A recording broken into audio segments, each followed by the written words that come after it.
మేడగది లేదు, అందరూ స్థుతిస్తున్నారు. అంటే ఏముండాలి అంటే కనుక మేడగది అనుభవంలో అనేక మందిని ఐక్యత ఉండాలి, ఏక మనసు ఉండాలి. దేవుడు అది చాలా ప్రాముఖ్యం. ఏక మనసు అనేది, ఐక్యత అనేది చాలా ప్రాముఖ్యం. పరిశుద్ధాత్ముడు దాన్ని అంగీకరిస్తాడు. ఆ ఏకత్వం ఉన్నాకడే దేవుడు వసిస్తాడు, దేవుడు పనిచేస్తాడు, ఆత్మదేవుడు పనిచేస్తాడు. ఆయన ఏం చేస్తాడంటే అందరి మనసులు కోరుకుంటున్నాడు, అందరినీ కావాలనుకుంటున్నాడు. అందుకనే ఒక భక్తిని బట్టి వాళ్ళనే నీకే ఇచ్చేసానని వెళ్ళిపోడు, నువ్వే కావాలని చెప్పేసి ముద్దు పెట్టుకుని వెళ్ళిపోడు.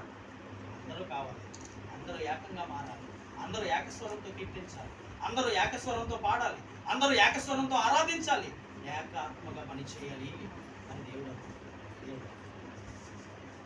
అందుకనే రెండవ అనుభవం, మొట్టమొదటి అనుభవం వాక్యంతో కూడిన జీవం ఉంటే, రెండవ అనుభవం ఆహార సమృద్ధి, ఏక మనసు లేదా ఐక్యతో కూడిన ప్రార్థన ఉంది.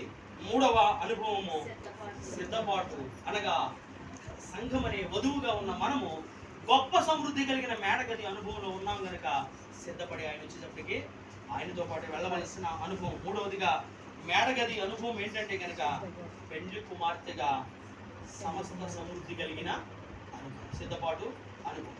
నాలుగవ అనుభవం ఏంటంటే దేవుని దర్శన అనుభవం, కృపకు పాత్రులయ్యేటట్టు దేవుడి దర్శన.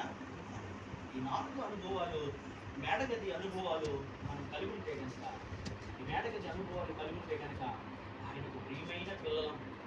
ఈ లోకంలో ఎన్నొచ్చినా కానీ ఏదొచ్చినా కానీ చెదిరిపోని కదలబడని స్థిరమైన విశ్వాసులను, నిత్యము నిలిచి సియోను కొంట వంటి మంటి పరులు ఆయన రాకడలో ఎంతబడే ఆయన వధువైన సంఘం. అటువంటి కృపా పరిశుద్ధాత్మ దేవుని సహాయం ఈ మేడగది అనుభవాలతో మనందరినీ ముందుకు నడిపించును గాక.